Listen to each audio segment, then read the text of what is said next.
Good, positive YouTube, 6-minute hacks here. Got for you guys today another Showdown replay battle. If you guys do enjoy the video, then you know what to do. If you may have missed my previous upload, then a link to that will be down in the description. You guys can go check that out. Then come back to this one, or if you don't want to watch this one, then yeah, there was a live yesterday, and there'll be a live tomorrow or for next upload. So yeah, if you don't want to watch this one, just don't watch it. But if you enjoy it, then like I said, you know what to do.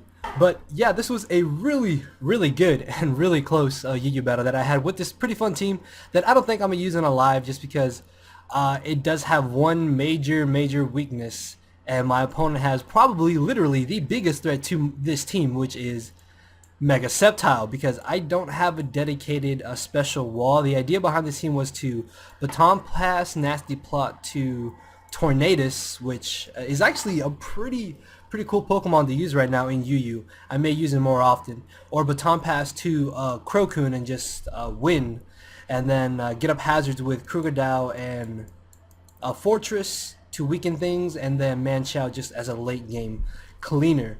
But like I said, my opponent has a Mega Sceptile, which absolutely destroys my entire team. So obviously, going into this battle, that was the biggest threat I had to watch out for. But if this Chandelure is not Trick with Scarf or Specs, my Suicune after 2 Calm Minds should be able to beat his entire team, unless this is a Swords Dance Sceptile, or he crits me, or if this is a sub DD Gyarados and he has Bounce. So Suicune is the biggest threat to his team. Also, he doesn't have any safe switch-ins to my Tornadus once I do get up hazards, which is really great for me. But going into this match, I wasn't too sure what he wanted to lead with. I thought that maybe he would lead with Mega Sceptile, so I let off with Tornadus on the off chance that he did lead with it. That way I can get off a free Hurricane turn 1.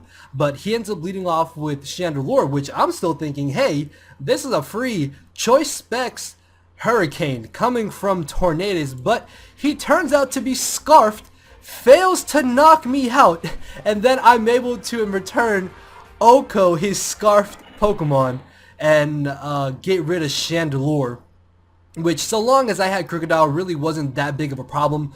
But now that it's completely gone, I no longer have to worry about it, and it's just awesome that Tornadus got a free KO turn 1, as now he can bring in Sceptile. He can unfortunately knock me out with any hit that he wants to go for, so I'm going to bring in my Celebi. This Celebi does not actually have Recover.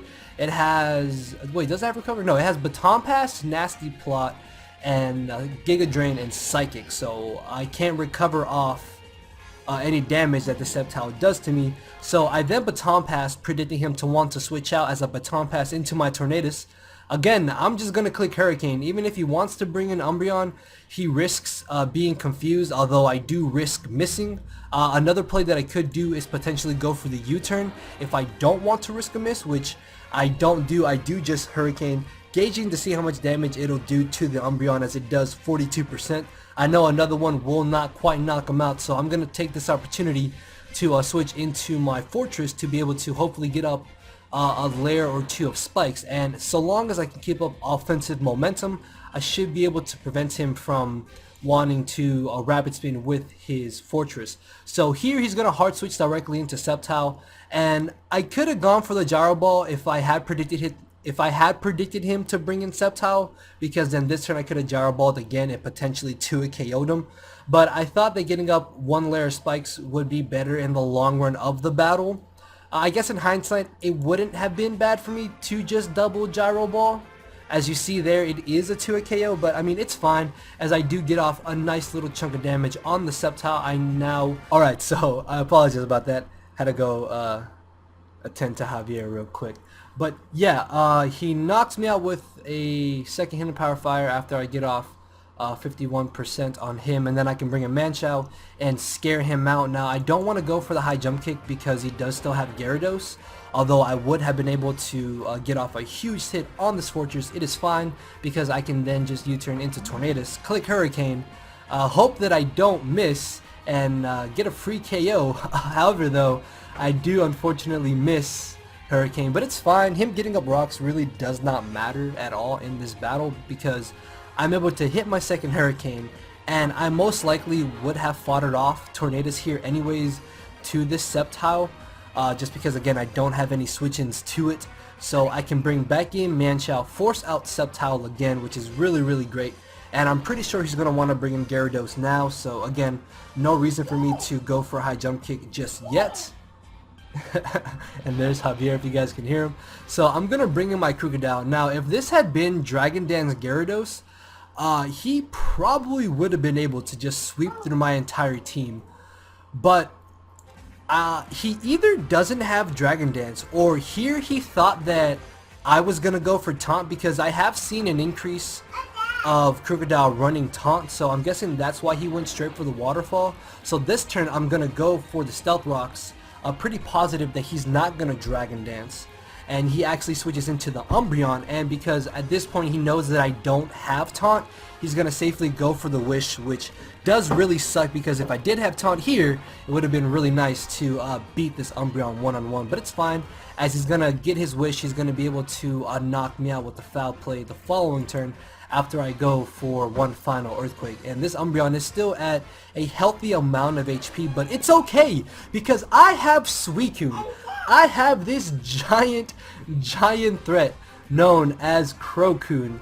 Now all I have to do is get up 2 Calm Minds, and I pretty much win the game.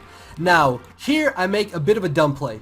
If I had been aggressive instead of being greedy, and if I had gone for the +1 Calm Mind, unless I had got absolute minimum damage, which is 11%, I would have been able to actually knock out Sceptile with the Scald and pretty much just won the game from here. But no, I decide to be greedy and I go for the second Calm Mind, and I'm just gonna kind of skip around, and I think you guys know what happens, because I'm getting unlucky with Sleep Talk here and pulling Calm Mind over and over, and then he ends up critting me with Giga Drain on turn 27. But it's fine, it's okay, because you know what we have on this team. You know what Pokemon was put on this team to sweep late game? That's right, it's Manchow. It is Choice Scarfed, Reckless, High Jump Kick Manchow. And Manchow is about to put the team on his back. So he's gonna bring in the Umbreon, it just dies. He's then going to bring in the Conkeldurr, which thanks to Rocks and Spikes puts him in range of another high jump kick, knocking him out. So that's gone. He is then going to bring in Gyarados, which of course I can't switch into Celebi, because he can potentially bounce. So I'm going to stay in high jump kick, knock that out, and his last Pokemon is Sceptile. I've already hit 3 high jump kicks in a row, and I really don't want to press my luck. So what I'm going to do here is just switch into Celebi, basically as death fodder, so I can then get a free switch back into my Manchow. Hope and pray that I don't miss the final high jump kick, which I don't. And Manchow is going to be able to pull out the victory, putting the whole team on his back and knocking out 4/6 of my opponent's team. Wow, Scarf Manchow. Who knew that Scarf Manchow still had it in ORAS 5th gen? But yeah, hopefully you guys did enjoy this pretty fun, close battle. And if you did, then you know what to do. With that being said, guys, I will see you all tomorrow or the day after with a proper Showdown live. And with that being said, thank you all for watching. Later, everybody.